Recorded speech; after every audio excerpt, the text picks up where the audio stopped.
আজকে বাজার থেকে অনেকগুলো মাছ মাংস বাজার করেছে, তরকারি বাজার করেছে, মাসকাবারি বাজার করে রেখেছি অনেকদিন যাতে আমরা বসে খেতে পারি, যাতে সবসময় বাজার করতে না হয়। তো সবগুলো একসাথে আনার পর সব কাজ গুছিয়ে রাখতে রাখতেই তো আমার বেহাল অবস্থা হয়ে যায়। তো হ্যালো এভরিওয়ান, আসসালামু আলাইকুম, welcome back to my new mini blog. আমি নাসরিন ওয়েলকাম জানাচ্ছি আমার আজকের নতুন আরেকটা ভিডিওতে। যারা ভিডিওটা দেখছেন অবশ্যই একটা লাইক কমেন্ট এবং একটা ফলো করে দিবেন। একটা লাইক কমেন্ট করলে তো কিছু যায় আসবে না, অবশ্যই ভিডিওতে একটা লাইক করতে ভুলবেন না। আর আমার প্রত্যেক দিনের ডেইলি ব্লগ দেখতে চাইলে অবশ্যই আমার পেজটা ফলো করে রাখবেন এবং ইউটিউব থেকে যারা দেখছেন অবশ্যই সাবস্ক্রাইব করে দিবেন। আজকে কচু দিয়ে একটি তরকারি রান্না করছি। আমাদের বাসার কচুর তরকারি সবাই খুব পছন্দ করে, তাই অনেকদিন পর আজ আবার বানাচ্ছি। আশা করছি খুবই মজার হবে। আজকের দিনটা শুরু করেছি বাজারের কাজ দিয়ে। একটু আগে বাজার থেকে সব প্রয়োজনীয় জিনিস নিয়ে আসা হয়েছিল, মাছ, সবজি, আরো নিত্য প্রয়োজনীয় অনেক কিছু। এখন সবগুলো একে একে বের করে গুছিয়ে রাখতে হয়েছে। সবকিছু গুছিয়ে রাখতে রাখতে এদিকে আমার দুপুরের রান্নার আয়োজন করতেও অনেক দেরি হয়ে গিয়েছিল, তাই খুব তাড়াতাড়ি করে সব রান্না শেষ করছি। আমি তরকারি রান্না করছি আর এদিকে আমার শাশুড়ি মা ফ্রোজেন করে রাখার জন্য অনেকগুলো রুটি আমাকে একসাথে বানিয়ে দিচ্ছে। প্রতিদিন রুটি বানাতে অনেক সময় লাগে, তাই একদিন একটু কষ্ট করে বেশি করে বানিয়ে রাখলে কয়েকদিন আর ঝামেলা থাকে না। যখন দরকার হয় তখন শুধু বের করে গরম করলেই হয়ে যায়।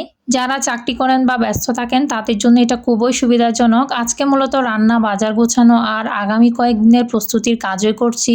সংসারের কাজ করতে বেশ ভালোই লাগে, কিন্তু সুন্দর করে পরিকল্পনা করে করলে অনেকটাই সহজ হয়ে যায়, যতই কঠিন কাজ হোক না কেন।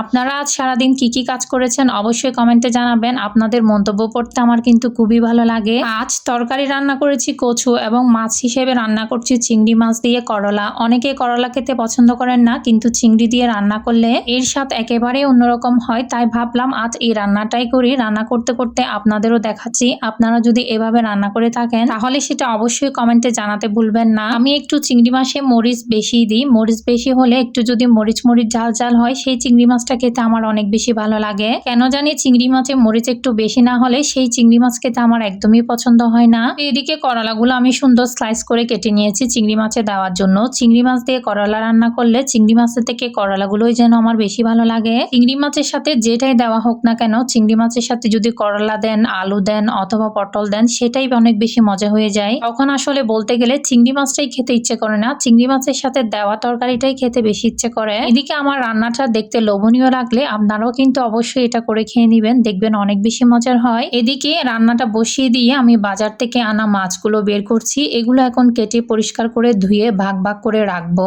সব মাছ একদিনে রান্না করা হয় না, তাই কিছু ফ্রিজে রেখে দেবো, এতে পরে রান্না করতে অনেক সুবিধা হয়। আমি যেহেতু মাছ কাটতে পারি না, তাই বড় রুই মাছটা কেটেই এনেছে আর একটা লইট্টা মাছ এনেছে। লইট্টা মাছটা আমার শাশুড়ি মাই কেটে দিয়েছে, আমাকে আর তেমন কষ্ট করতে হয়নি। তারপর তরকারিগুলো গুছিয়ে রেখেছি। তো আজকে ভিডিও শেষ পর্যায়ে চলে এসেছি। সবাই ভালো থাকবেন, সুস্থ থাকবেন। আসসালামু আলাইকুম।